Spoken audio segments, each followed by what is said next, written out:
El libro de las tierras vírgenes, de Rudyard Kipling. Audio 17 y último. Tomai de los elefantes. Quiero pensar en lo que fui y olvidar cadenas y lazos, recordar tiempos idos y del bosque cuanto vi. Venderme no quiero al hombre por un montón de cañas, sino huir hacia los míos y entre los míos perderme. Quiero vagar en el alba, sentir el viento que corre y recibir el beso de las aguas. Olvidar quiero mis cadenas pesadas y mi dolor todo, y revivir mis viejos amores y ver a mis camaradas. Kalanag, que quiere decir serpiente negra, sirvió al gobierno de la India de todos los modos posibles en que puede hacerlo un elefante, durante 47 años, y como tenía 20 bien cumplidos cuando lo cazaron, el total da cerca de 70, la edad madura de un elefante. Se acordaba de haber tirado con un cojín de cuero en la frente de un cañón atascado en el barro, y esto sucedió antes de la guerra del Afganistán, en 1842, cuando aún no había adquirido todo su desarrollo. Su madre, Radha Pyari, Radha, la niña mimada, que fue cogida en la misma cacería junto con Kalanag, le dijo antes de que mudara sus colmillos de leche que los elefantes que tienen miedo siempre terminan por hacerse daño. Kalanag sabía que este consejo era correcto porque la primera vez que vio estallar una bomba, retrocedió dando gritos hasta un lugar donde había rifles que formaban un pabellón y las bayonetas se le clavaron en las partes más blandas del cuerpo. Por tanto, antes de cumplir los 25 años, ya no tenía miedo, y por ello era el elefante más querido y mejor cuidado de todos los que servían el gobierno de la India. Había llevado a cuestas tiendas, 1.200 libras de peso de tiendas, en la marcha a través de la India septentrional. Había sido izado a un barco, al extremo de una grúa de vapor, llevándolo a continuación durante muchos días por mar y obligándolo a transportar un mortero sobre su espalda en un país extraño y lleno de rocas, muy lejos de la India. Vio al emperador Teodoro tendido muerto en Magdala y había vuelto en el barco con méritos suficientes, decían los soldados, para ganarse la medalla de la guerra de Abisinia. Vio a otros elefantes, compañeros suyos, morir de frío, de epilepsia, de hambre y de insolación en un lugar llamado Ali Musket, 10 años después. Luego lo habían enviado a centenares de leguas hacia el sur para acarrear y apilar enormes vigas de madera de teca en los almacenes de Moulmein. Ahí dejó medio muerto a un elefante joven que se insubordinó resistiéndose al trabajo. Después de eso, lo separaron de la ocupación de acarrear madera y lo emplearon junto con unos cuantos elefantes más ya entrenados en el oficio a ayudar en la caza de elefantes salvajes en las colinas de Garo. El gobierno de la India cuida mucho de todo lo que concierne a los elefantes. Hay un departamento completo que no hace más que cazarlos, cogerlos y domarlos y mandarlos de un lado a otro del país, según se necesiten para el trabajo. Kalanag medía, de suelo a la cruz, 3 buenos metros. Sus colmillos habían sido cortados hasta dejarlos como de 1,5 metros de largo, y para que no se rajaran, iban cubiertos en el extremo con tiras de cobre. Pero podía hacer más con aquellos trozos que cualquier elefante no adiestrado con sus colmillos enteros.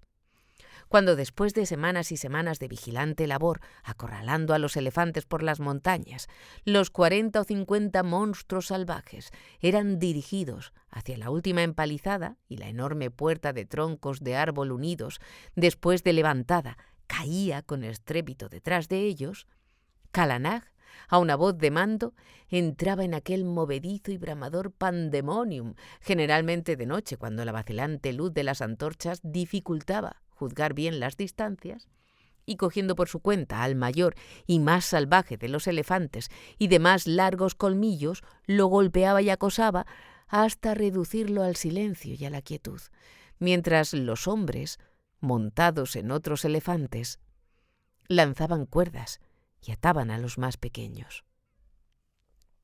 Nada ignoraba en cuestión de luchas Kalanag.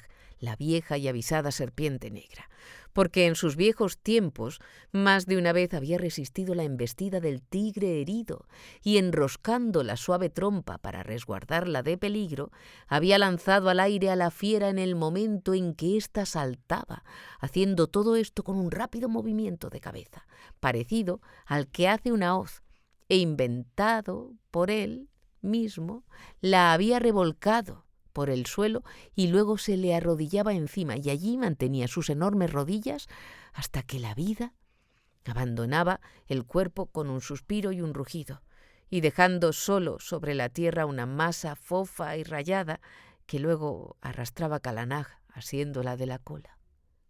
«Sí», dijo Tomái el mayor, su cornaca, hijo de Tomái el negro, que lo había llevado a Abisinia, y nieto de Tomái, el de los elefantes, que lo había visto coger.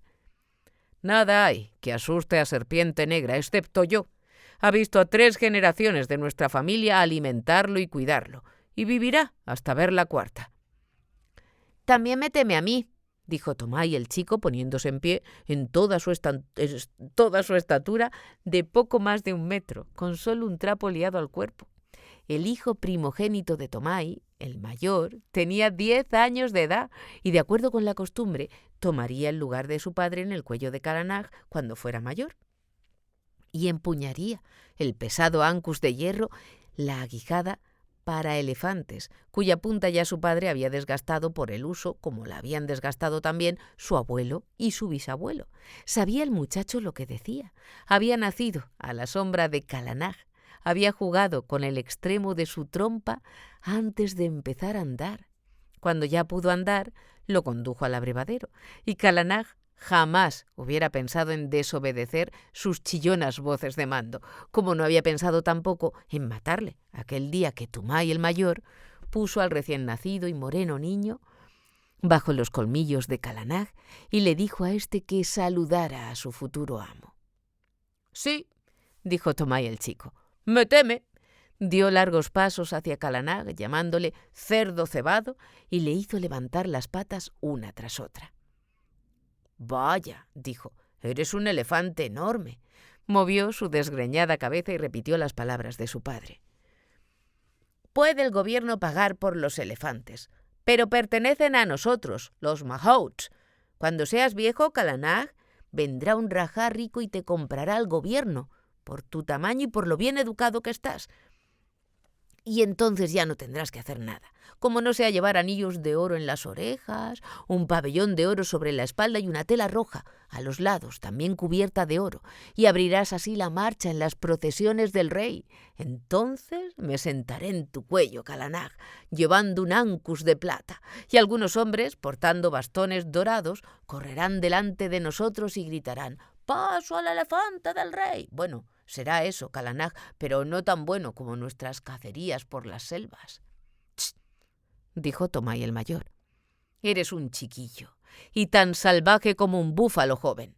Ese correr por entre las montañas no es el mejor servicio que prestamos al gobierno. Yo me vuelvo viejo y no me gustan los elefantes salvajes.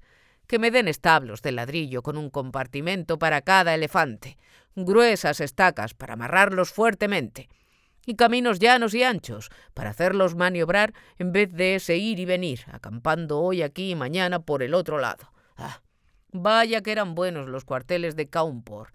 Había cerca de ellos un bazar y solo trabajábamos 3 horas al día».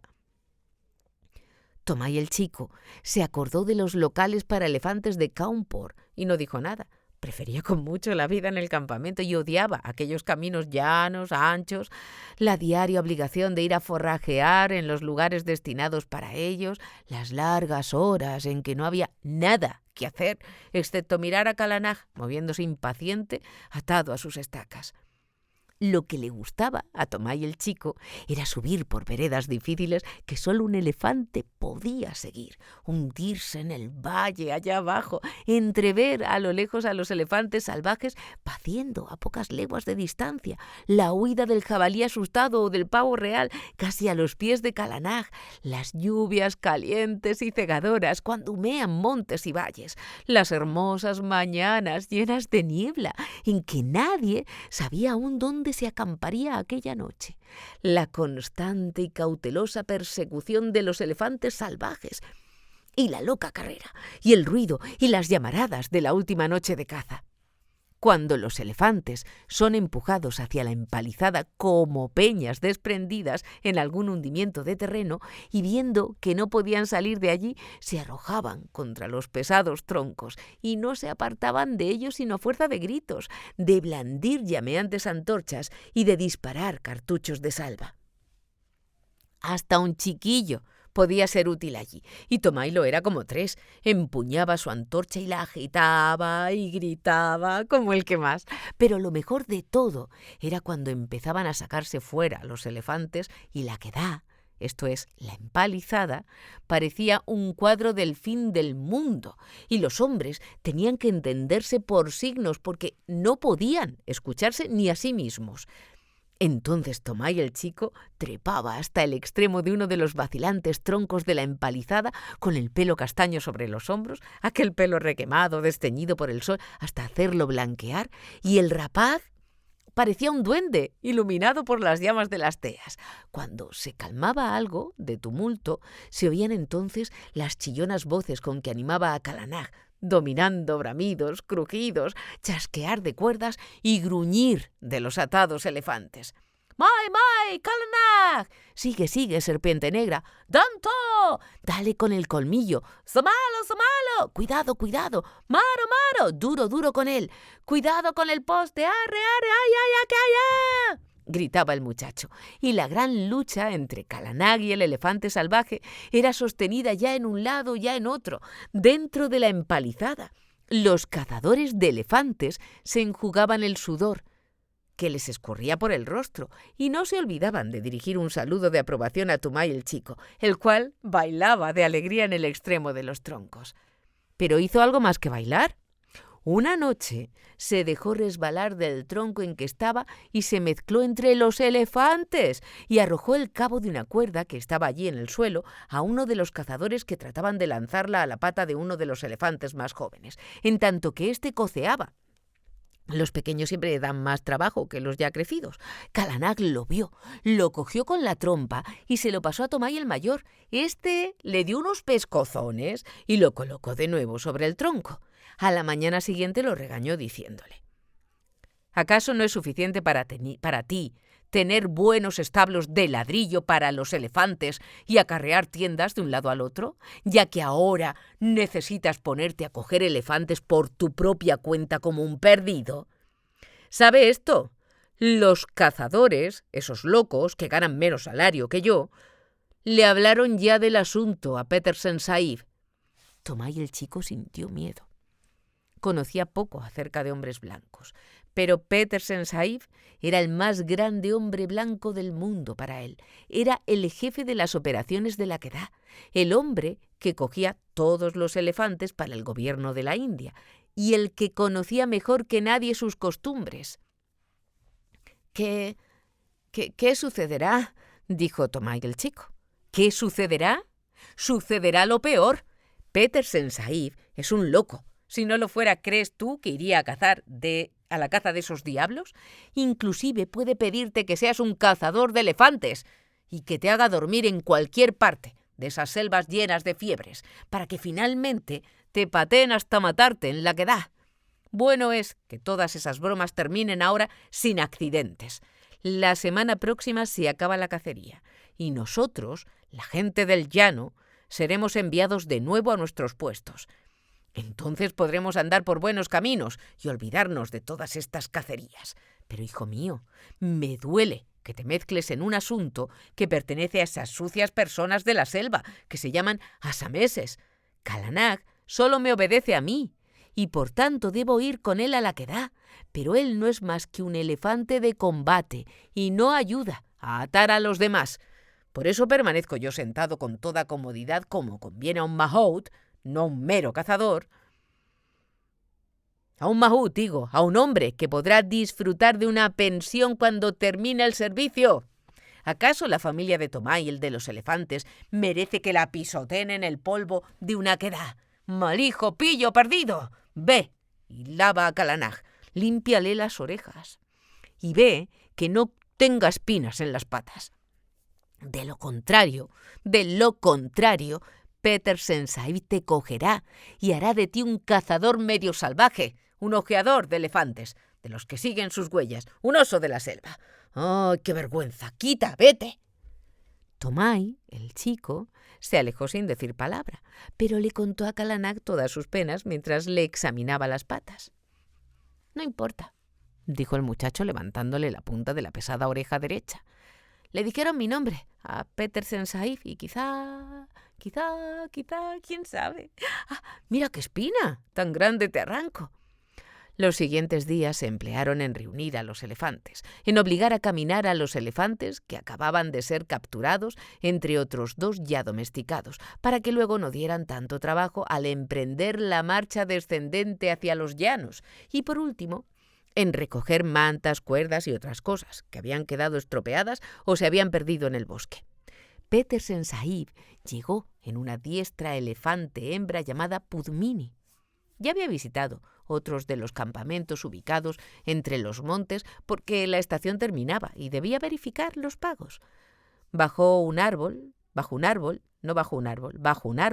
sentado a una mesa, estaba un empleado suyo, indígena, que les entregaba a los cazadores uno a uno su salario. Una vez que había cobrado, volvíase cada hombre al lado de su elefante y se unía a una fila que estaba próxima a partir. Los ojeadores, cazadores y domadores, los hombres empleados, siempre en la quedá, que pasan un año de cada 2 en la selva, iban sentados sobre los elefantes que formaban parte de las fuerzas permanentes de Petersen Sahib, o bien se recostaban contra los árboles, teniendo el fusil al brazo, haciendo burla de los cornacas que se iban y riéndose cuando los elefantes recién cazados rompían filas y echaban a correr. Tomai el mayor se acercó al empleado de las cuentas, llevando tras él a Tomai el chico, y Machua Appa, el jefe de los ojeadores, le dijo en voz baja a uno de sus amigos: «Ahí va uno que mucho sirve para cazar elefantes. Es una lástima que a ese gallito de la selva lo manden a mudar de pluma a los llanos». Ahora bien, Petersen Sahib tenía excelente oído, como un hombre avezado a escuchar al más silencioso de todos los seres, el elefante salvaje. Diose media vuelta sobre el lomo de Pudmini, donde estaba echado, y preguntó: «¿Qué dices? No sabía que entre los cornacas del llano hubiera siquiera uno lo suficientemente listo para atar a un elefante muerto». «No mencionamos a un hombre, sino a un niño. Se metió en la quedá durante la última cacería y le arrojó la cuerda al barmao cuando queríamos separar de la madre a aquel joven elefanta que tiene una pústula en el hombro». Machua Appa señaló a Tomai el chico. Petersen Sahib lo miró y el muchacho se inclinó hasta tocar el suelo. «¿Él arrojó la cuerda? Es más pequeño que una estaca. Chiquillo, ¿cómo te llamas?», dijo Petersen Sahib. Tomai el chico estaba demasiado asustado para hablar, pero Kalanak estaba detrás de él, por lo que Tomai le hizo una seña. El elefante lo cogió con la trompa y lo levantó a la altura de la cabeza de Pudmini, precisamente enfrente del gran Petersen Sahib. Tomai el chico se cubrió la cara con las manos, porque al fin era solo un chiquillo. Y excepto para todo lo concerniente a elefantes, era tan tímido como cualquier otro muchacho. «Oh», dijo Petersen Sahib sonriendo bajo el mostacho. «¿Y por qué le has enseñado a tu elefante este truco?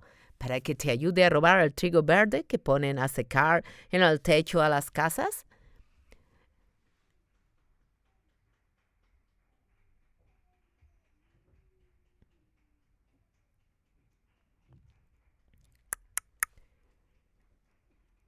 «Trigo verde no, protector de los pobres, pero melones sí», respondió el muchacho, y todos los hombres prorrumpieron en ruidosas carcajadas. La mayor parte de ellos había enseñado a sus elefantes a hacer lo mismo. Tomai el chico estaba colgado en el aire a unos 2,5 metros, pero hubiera querido estar en aquel momento a igual profundidad bajo tierra. «Es Tomai, mi hijo, Sahib», dijo Tomai el mayor, frunciendo el entrecejo. «Es un chiquillo muy malo y acabará en presidio, Sahib». «Lo que es eso lo dudo», respondió Petersen Sahib. El muchacho que a esa edad se atreve a meterse en una ketá en pleno no para en ningún presidio. Mira, chiquillo, allí tienes 4 annas para que compres dulces, porque ya veo que bajo ese montón de greñas hay una verdadera cabeza. Con el tiempo, tú también puedes llegar a ser cazador. Tomái el mayor frunció las cejas más que nunca. Pero acuérdate de que las ketás no son para que los niños jueguen allí, continuó Petersen Sahib. ¿No me permitirán ir a ellas, Sahib?, preguntó Tomái el chico suspirando profundamente. Sí, respondió Petersen Sahib sonriendo de nuevo. Cuando hayas visto el baile de los elefantes, entonces será el momento oportuno. Ven a verme cuando hayas visto bailar a los elefantes y te dejaré entrar en todas las ketás. Hubo entonces otra explosión de carcajadas, porque esto es un viejo chiste entre los cazadores de elefantes, y ello equivale a decir nunca. Existen grandes y llanos claros escondidos en los bosques, a los cuales dan el nombre de salones de baile de elefantes, pero incluso el hallarlos es pura casualidad, y no hay hombre que haya visto nunca bailar allí a los elefantes. Cuando un cornaca alaba mucho su habilidad y valor, le dicen los otros: ¿cuándo viste bailar a los elefantes? Kala Nag puso a Tomái el chico en el suelo y éste de nuevo saludó profundamente y se marchó con su padre, y le regaló a su madre la moneda de 4 annas. Ella estaba criando a un hermanito del muchacho. Subieron todos sobre el lomo de Kala Nag y la fila de elefantes, gruñendo y profiriendo agudos gritos, bajó hacia la llanura por un atajo de la montaña. La marcha fue muy animada, porque los elefantes nuevos suscitaban grandes dificultades a cada vado y necesitaban que los acariciaran o les pegaran continuamente. Tomái, el mayor, aguijoneaba a Kala Nag con aire de despecho, pues estaba de muy mal humor. Pero Tomái, el chico, estaba demasiado feliz para hablar. Petersen Sahib se había fijado en él y le había dado dinero. Por tanto, se sentía como un soldado raso a quien hubieran hecho salir de filas para recibir elogios del general en jefe. ¿Qué quería decir Petersen Sahib con aquello del baile de los elefantes?, dijo por último en voz baja, dirigiéndose a su madre. Lo oyó Tomái el mayor y refunfuñó: que no has de ser nunca uno de esos búfalos montañeses que se llaman ojeadores. Eso es lo que quiso decir. Los de adelante, ¿qué es lo que nos cierra el paso? Un cornaca asamés se volvió en redondo de mal humor. Iba a la distancia de 2 o 3 elefantes delante de él y gritó: «Trae a Kala Nag y haz que este elefante mío obedezca. No sé por qué Petersen Sahib me escogió a mí para que os acompañara a vosotros, burros de los arrozales. Pon tu animal de lado, Tomái, y déjalo que empuje con los colmillos. Por los dioses de las montañas, esos elefantes tienen los diablos en el cuerpo u olfatean a sus compañeros en la selva». Kala Nag le pegó en las costillas al elefante nuevo hasta sacarle el aire, mientras Tomái el mayor decía: «Limpiamos de elefantes salvajes todas las montañas en la última cacería, pero ustedes conducen muy mal. Tendré que mantener yo el orden en toda la fila». «Escuchen lo que dice», respondió el otro cornaca. «Limpiamos las montañas. Son ustedes muy sabios, hombres del llano. Cualquiera que no sea una de estas cabezas huecas que no ha visto nunca la selva, sabe que ellos ya saben que ha terminado la temporada actual. Por tanto, todos los elefantes salvajes esta noche... Pero ¿por qué desperdicio mi sabiduría con una tortuga de río?» ¿Qué harán? ¿Qué harán los elefantes esta noche?, gritó Tomái el chico. «Hola, muchacho, ¿estás allí? Bueno, a ti te lo diré, pues tienes bien asentada la cabeza. Bailarán esta noche, y más valiera que tu padre, que limpió de elefantes todas las montañas, doblara el número de cadenas que se atan a las estacas». «¿De qué están allí charlando?», dijo Tomái el grande.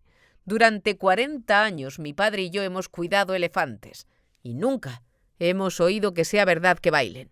«Sí, pero un hombre del llano que vive en una barraca solo conoce las 4 paredes de su barraca. Bueno, deja libres a tus elefantes esta noche y verás lo que sucede. En cuanto al baile, Yo he visto el lugar donde... ¡Bapribab! ¿Cuántos recodos más tiene este río, Dijan? Aquí hay otro vado y tendremos que hacer nadar a los pequeños. ¡Párense! ¡Los que vienen detrás! Y de esta manera, charlando, disputando y chapoteando en el río, se llevó a cabo la primera marcha hasta una especie de campamento para los elefantes nuevos. Pero los conductores habían perdido la paciencia 100 veces, mucho antes de que llegasen allí. Luego se sujetó a los elefantes por las patas traseras con cadenas fijas a las estacas, y a los nuevos se les añadió además un refuerzo de cuerdas. Se les puso delante un montón de forraje, y los cornacas montañeses regresaron para unirse a Petersen Sahib, aprovechando las últimas luces de la tarde. No sin antes decirles a los cornacas del llano que tuvieran más cuidado aquella noche, riéndose, cuando estos les preguntaron el motivo. Tomai el chico cuidó de la comida de Kalanaj, y cuando empezó a oscurecer, vagó por el campamento indeciblemente feliz y buscando un tantán. Cuando el corazón de un muchacho indio está lleno de felicidad, no corretea sin ton ni son, ni hace ruido de un modo irregular. Se sienta solo y goza a solas de su felicidad. Y a Tomai el chico le había hablado nada menos que Petersen Sahib. Si no hubiera podido hallar lo que buscaba, hubiera estallado, como dicen, pero el vendedor de dulces del campamento le prestó un pequeño tantán, una especie de tamboril que se tocaba con la mano, y se sentó cruzadas las piernas frente a Kalanaj mientras en el cielo iban apareciendo estrellas. Y con el tantán en las rodillas estuvo toca que toca, y cuanto más pensaba en el honor que se le había hecho, más tocaba solo, completamente solo, entre el forraje de los elefantes. No había ni melodía ni palabras en su música, pero lo hacía feliz tocar el tambor. Los elefantes nuevos tiraban de las cuerdas y daban gritos y bramidos de cuando en cuando, y a ratos podía él oír también a su madre en la barraca del campamento, adormeciendo a su hermanito, cantándole una antigua, muy antigua, canción sobre el gran dios Shiva, que una vez les había indicado a todos los animales lo que habían de comer. Es una canción de cuna muy tierna. Sus primeros versos dicen: Shiva, que da al hombre las cosechas y hace que soplen los vientos, sentado en el umbral de un claro día, mucho, mucho tiempo hace, dióle a cada uno su porción, de pan, trabajos y duelos. Desde al rey, en el gundí, se apoya, hasta el mísero pordiosero. Todo hizo Shiva, el protector, sí, todo. Mahadeo, Mahadeo. Espino al camello, forraje al buey y a ti, niño mío, de tu madre el corazón. Tomai el chico acompañó con alegre tamborileo el final de cada estrofa, hasta que sintió sueño y se tendió sobre el forraje junto a Kalanaj. Por último, los elefantes empezaron a echarse uno a uno, según su costumbre, hasta que solo Kalanaj quedó en pie a la derecha de la fila. Entonces se balanceó suavemente con las orejas hacia adelante para escuchar los rumores del viento de la noche, mientras soplaba blandamente en las montañas. El aire estaba lleno de todos aquellos ruidos nocturnos que juntos producen un gran silencio. El chocar de un bambú contra otro, el correr de algún ser viviente entre los matorrales, el arañar y los chillidos del pájaro medio despierto. Los pájaros se despiertan de noche mucho más frecuentemente de lo que imaginamos, y el caer del agua lejos, muy lejos. Muy lejos. Tomai el chico durmió durante algún tiempo, y cuando despertó, la luna brillaba plenamente, y Kalanaj aún estaba de pie con las orejas hacia adelante. Volvióse Tomai el chico, acompañado del crujir del forraje, y observó la curva del enorme lomo proyectándose contra la mitad de las estrellas del cielo. Y mientras esto observaba, oyó, tan lejos que parecía solo un puntito de ruido, atravesando aquel gran silencio, el brrrru de un elefante salvaje. Todos los elefantes que formaban las filas saltaron como si les hubieran disparado un tiro, y sus gruñidos terminaron por despertar a los mahouts, los cuales, saliendo, empezaron a martillar con enormes mazos las estacas, apretaron más las cuerdas e hicieron nudos en otras hasta que todo volvió a la tranquilidad. Uno de los elefantes nuevos había casi arrancado su estaca, y entonces Tomái el mayor le quitó a Kalanag la cadena que le sujetaba la pata y con ella ató las patas posteriores del otro elefante a las anteriores, pero a Kalanag le pasó, en el lugar donde había estado la cadena, un lazo de fibras retorcidas y le dijo que se acordara de que quedaba bien atado. Cientos de veces habían hecho lo mismo él, su padre y su abuelo. Kalanag no respondió a aquello con su glu glu habitual. Siguió de pie, mirando a lo lejos, a la luz clarísima de la luna, levantada un tanto la cabeza y extendidas las orejas como abanicos abiertos en dirección de los grandes repliegues de las montañas de Garo. «Ve si aumenta su intranquilidad más entrada la noche», dijo Tomái el mayor al chico, y luego se dirigió a su choza a dormir. Tomái el chico estaba también a punto de dormirse, cuando oyó que se rompía la cuerda de fibra de coco, produciendo un leve, casi metálico ruido, y Kalanag se movió avanzando desde donde estaban las estacas tan despaciosa y silenciosamente como una nube que se desliza fuera de la embocadura del valle. Tomái el chico corrió detrás de él, descalzo, por aquel camino al que la luz de la luna bañaba, y diciéndole muy bajo: «Kalanag, Kalanag, llévame contigo, Kalanag». El elefante se volvió sin hacer ruido. Dio tres pasos hacia el muchacho a la luz de la luna, con la trompa se lo subió al cuello y casi antes de que el muchacho se hubiera sentado bien, se deslizó hacia el bosque. Hubo una ráfaga de furiosos bramidos de las filas de los elefantes y luego el silencio cayó sobre todas las cosas y Kalanag avanzó hacia adelante. Algunas veces un montón de altas hierbas le acariciaban los costados como la ola acaricia los de un barco. Otras, un colgante racimo de pimienta silvestre le rozaba el lomo, o un bambú se quebraba por el sitio donde él lo tocaba con el hombro. Pero, mientras tanto, marchaba sin hacer el menor ruido, resbalando como el humo a través del cerrado bosque de Garo.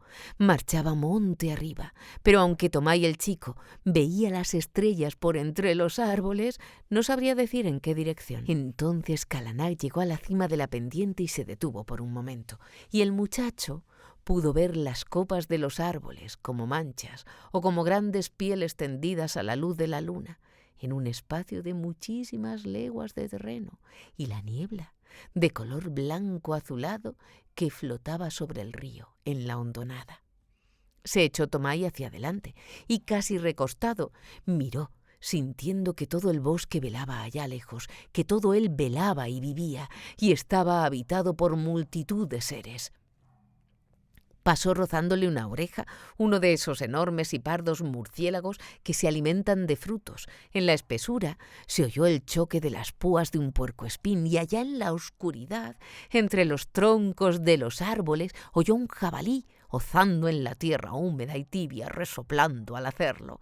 Luego se cerraron de nuevo las ramas sobre su cabeza, y Kalanag empezó a bajar hacia el valle, pero ya no suavemente como antes, sino de una sola embestida, como cañón que se soltara por un empinado terraplén. Los enormes músculos se movían con rapidez de pistones, abarcando a cada paso una distancia de 2,5 metros, y su arrugada piel de la espaldilla crujía sobre las puntas de los huesos. La maleza, a cada lado del animal, se abría violentamente, haciendo un ruido como de rajado cáñamo, y luego los retoños que apartaba a derecha e izquierda con los hombros saltaban de nuevo hacia él y le pegaban en los costados, en tanto que grandes colgajos de enredaderas, todas mezcladas, pendían de sus colmillos al mover él la cabeza a uno y otro lado, abriéndose paso. Tomái el chico tendióse bien apretado contra el ancho cuello para que no lo arrojara al suelo alguna de las ramas que se balanceaban, y en su interior se dijo que ojalá estuviera mejor de vuelta en donde se hallaban los otros elefantes. La hierba empezó a estar húmeda, las patas de Kalanag se hundían al pisar, y la neblina de la noche helaba a Tomái el chico. Se oyó un chapoteo y luego un ruido de agua corriente, y Kalanag entró dando zancadas en el lecho de un río, tanteando a cada paso el camino, dominando el rumor del agua que se arremolinaba entre las patas del elefante. Podía oír Tomai el chico más chapoteos y algunos bramidos a uno y otro extremo del río, grandes gruñidos y ronquidos de cólera, y toda la neblina que flotaba parecía estar llena de movibles y ondulantes sombras. «¡Ay!», dijo a media voz y dando diente con diente. «Todos los elefantes se han echado fuera esta noche. Esto es, pues, el baile». Kalanag salió del río con estrépito, hizo sonar su trompa para limpiarla de agua y empezó una nueva ascensión. Pero esta vez no estaba solo ni tenía que abrirse camino. Ya había uno hecho, por el que debieron pasar pocos minutos antes innumerables elefantes. Tomai, el chico, miró hacia atrás y a su espalda uno salvaje de enormes colmillos con ojillos de cerdo brillándole como ascuas salía en ese momento entre la neblina del río. Luego se cerró de nuevo el ramaje de los árboles y siguieron adelante subiendo entre bramidos frecuentes y el estallido de ramas que se rompían a su paso. Kalanag paróse al fin entre dos troncos de árboles en la misma cumbre de la montaña.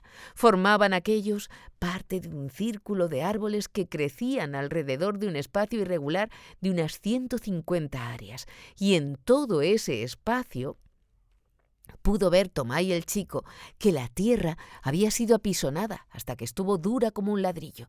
Algunos árboles crecían en el centro de aquel claro, pero su corteza había desaparecido por algún roce, y la madera blanca al descubierto aparecía brillante y como pulimentada a trechos por la luz de la luna.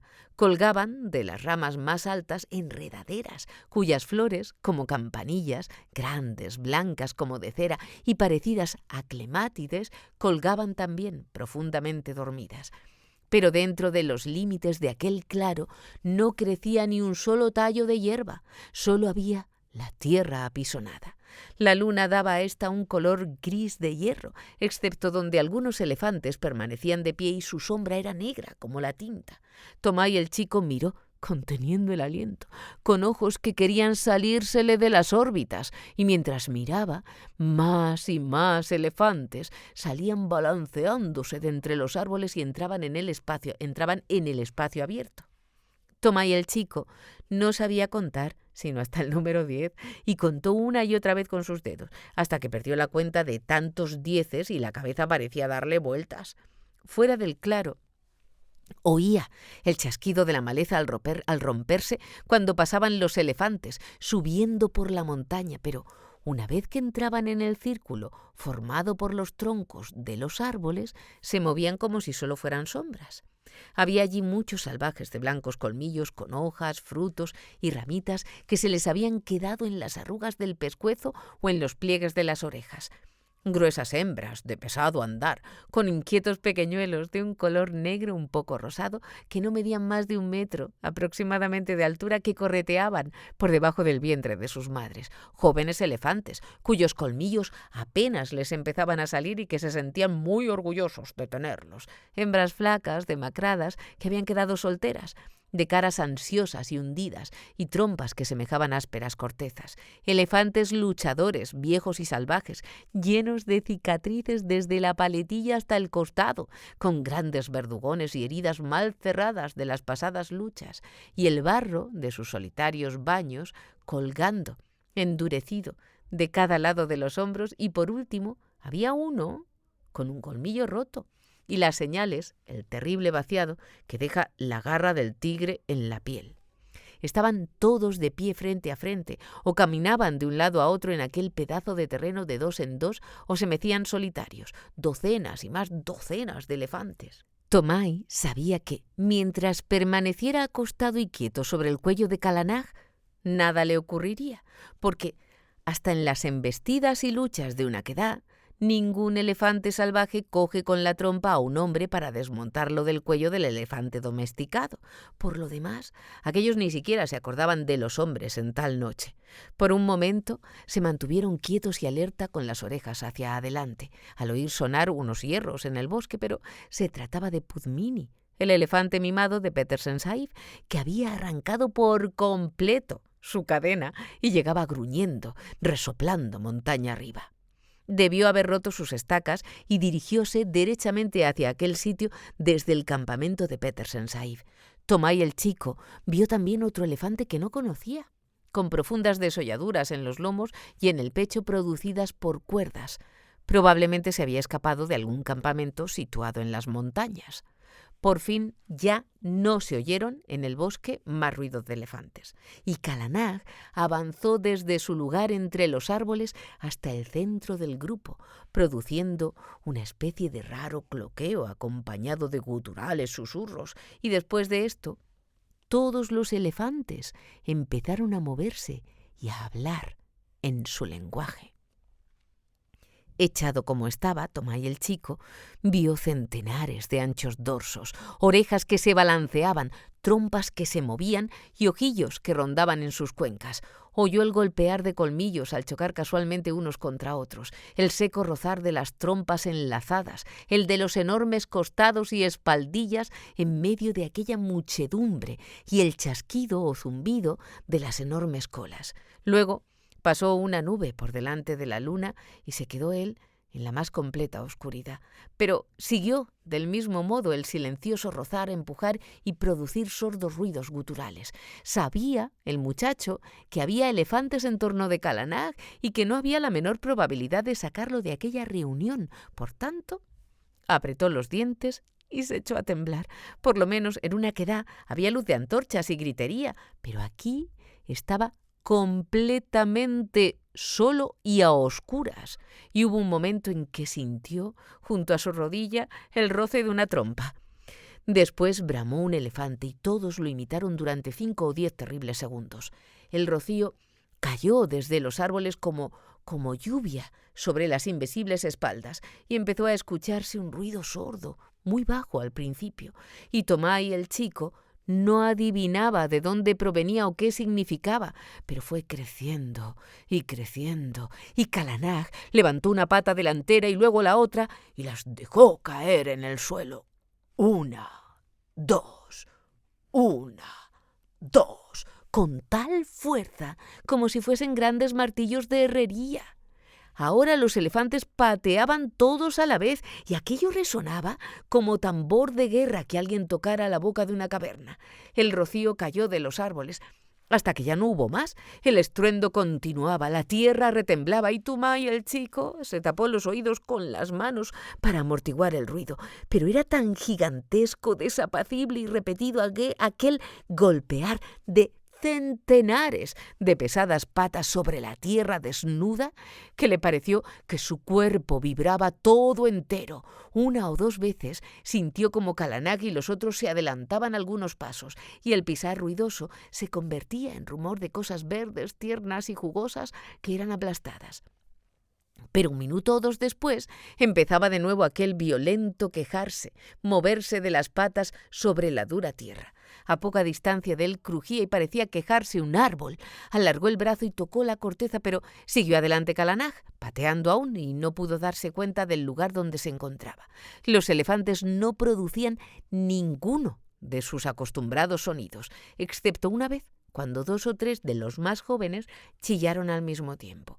Luego escuchó un pesado golpe, después un rumor de confusión y desorden, y siguió aquel patear. Debió durar 2 horas bien cumplidas, y a Tomái el chico le dolía cada fibra del cuerpo. Pero ahora, por el olor característico del aire de la noche, adivinaba que la mañana se aproximaba. Despuntó el alba, tendiendo un manto de amarillo claro por detrás de las montañas, y al primer rayo de luz se detuvo el estruendo, como a una orden de mando.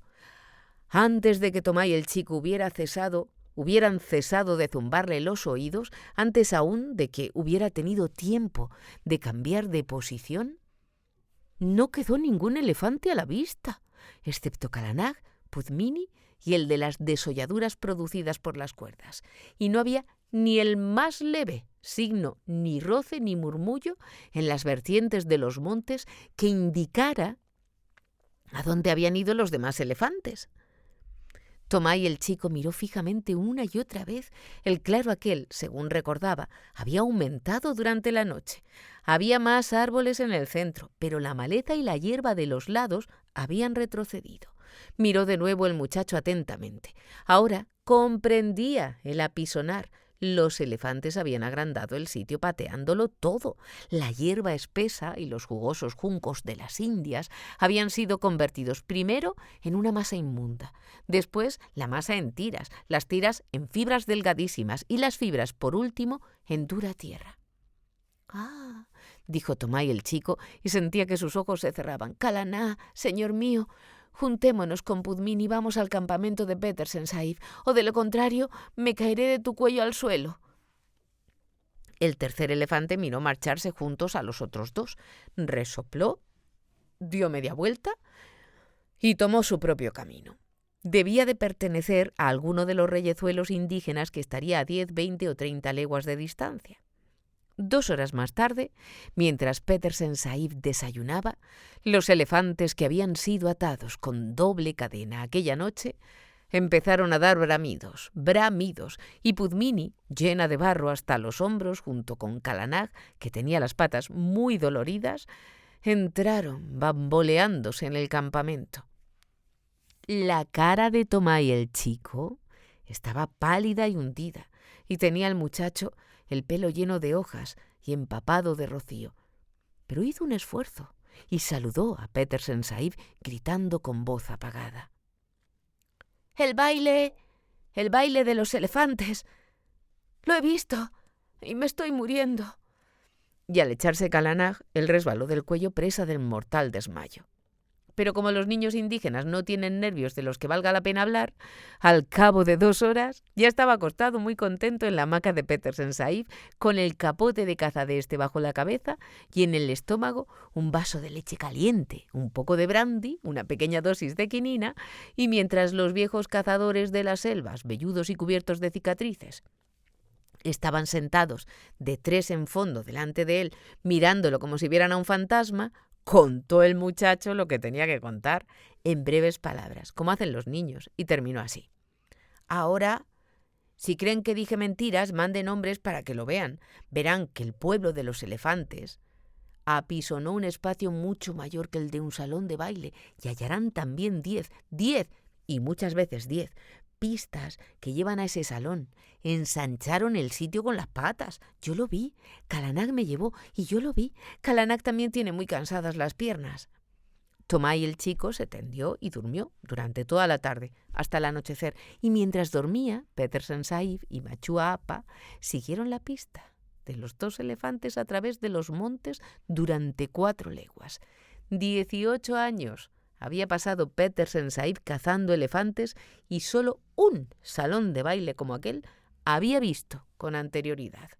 Machua Appa no tuvo que mirar 2 veces para darse cuenta de lo que habían hecho allí, y solo necesitó arañar una vez con el dedo del pie en la tierra compacta apretada.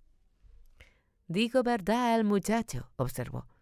«Todo esto lo hicieron anoche, y conté 70 pistas diferentes que cruzaban el río. Mirá, Saheb, aquí los hierros de Pudmini cortaron la corteza de este árbol, ¿sí? También estuvo en la reunión». Se miraron el uno al otro asombrados de arriba a abajo, porque las cosas de los elefantes exceden en profundidad a todo lo que pueda imaginar un hombre blanco o negro. «Hace 45 años», dijo Machua Appa, «que sigo a los señores elefantes, pero nunca oí que ningún ser nacido de hombre hubiera visto lo que vio este muchacho. Por todos los dioses de las montañas, esto es, ¿cómo podríamos llamarlo?». Y sacudió la cabeza. Cuando regresaron al campamento, era ya la hora de la cena. Petersen Sahib comió solo en su tienda, pero dio orden de que a su gente allí acampada se les dieran 2 corderos y algunos pollos y doble ración de harina, arroz y sal, porque era necesario que hubiera algo de banquete. Tomái el mayor había llegado a paso más que regular del otro campamento en la llanura en busca de su hijo y de su elefante, y cuando los encontró, los contempló a uno y al otro de tal manera que parecía que le causaban miedo. Hubo fiesta junto a las llameantes hogueras, ante las filas de atados elefantes, y Tomái el Chico fue el héroe de ella. Y los grandes cazadores, los ojeadores, cornacas y laceros, los hombres que conocían todos los secretos para domar los más feroces elefantes, se lo pasaron de uno a otro y señalaron su frente con la sangre del pecho de un gallo de la selva recién muerto, indicando con esto que era un habitante de los bosques, un iniciado y, por tanto, libre en toda la extensión que abarcan las selvas. Y por último, cuando las llamas empezaban a apagarse y la luz rojiza de los tizones hacía que los elefantes parecieran empapados en sangre, Machua Apa, jefe de todos los cornacas de todas las Kedah, Machua Apa, el alter ego de Petersen Sahib, que durante 40 años nunca vio un camino hecho por los hombres, Machua Apa, cuya grandeza era tanta que nadie sabía que tuviera otro nombre que el de Machua Apa, saltó sobre sus pies y levantó en el aire, por encima de su cabeza, a Tomái el Chico y gritó: «¡Escuchad, hermanos! Escuchadme también vosotros, señores míos que estáis allí en filas. Yo soy Machua Apa quien habla. Este pequeño ya no se llamará en adelante Tomái el Chico, sino Tomái el de los elefantes, como se llamó su bisabuelo antes de él. Lo que jamás vio hombre alguno, lo vio él durante toda una noche, porque es el favorito del pueblo de los elefantes y también de los dioses de todas las selvas que con él están. Llegará a ser un gran ojeador, llegará a ser más grande que yo mismo, Machua Apa. Sabrá seguir la pista reciente, la medio borrada y la mixta, con ojo seguro. Ningún daño recibirá en la Kedah cuando corra por debajo de los elefantes salvajes para atarlos, y si por casualidad, cayera y resbalara ante un elefante feroz, ningún daño recibirá en la Kedah cuando corra por debajo de los elefantes salvajes para atarlos, y si por casualidad cayera y resbalara ante un elefante feroz, al embestir y sabiendo la fiera quién es él, no se atreverá a aplastarlo allá, señores míos que estáis allí entre cadenas. Y dio media vuelta hacia las hileras de estacas. Ved aquí al pequeño que vio vuestros bailes en escondidos lugares, lo que jamás vio hombre alguno. Homenaje a él, señores míos, salam caroicos míos, saludad a Tomái, el de los elefantes. Gunga Pershaha, Hiraguch Birchigu, Kutargu Dahal Putimi. Tú lo viste en el baile, Putmini. Y tú también, Kalané, perla de los elefantes. ¡Ah! Todos a la vez. ¡Ah! ¡Ya! Tomái, el de los elefantes. ¡Bravo! Y al oír el último de estos salvajes gritos, la fila entera de elefantes alzó las trompas, encorvándolas hasta tocarse con ellas las frentes, y prorrumpió en el gran saludo, el trompetear atronador que sólo oye el virrey de la India, el Salamut de la Kedah.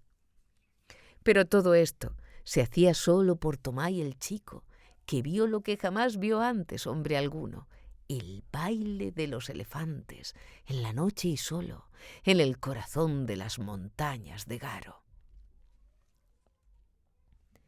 Siva y el saltamontes, canción que le cantaba a su hijo menor la madre de Tomái.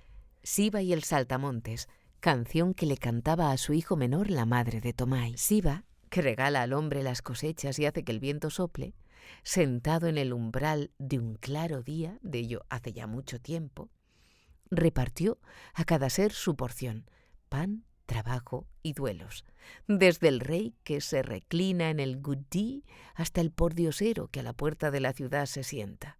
Él hizo todo, Siva, el que protege, él hizo todo, Mahadeo, Mahadeo, espinos para el camello, al buey forraje, y el corazón de la madre para el niño que duerme, trigo al rico, mijo al pobre, al que va pidiendo de puerta en puerta le dio mendrugos, a ese pobre reses al tigre, carroña al milano, trapos y huesos a los lobos, que de noche rondan fieros.